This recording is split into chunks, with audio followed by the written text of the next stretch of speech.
Valak is back. Get ready to confess for your sins. Are you ready to see the nun? My favorite character in the Conjuring universe is Valak the nun, of course. Valak is back.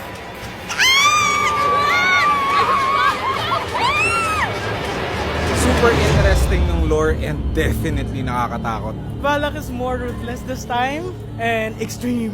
I wouldn't recommend this because the scares are just, stunning. Mapapatayo ka talaga sa sobrang gulat. Naubos yung boses ko, ha? This was pretty enjoyable. I was at the edge of my seat. Ilang beses ako nagulat. It's giving me very scary vibe talaga. You're gonna love this.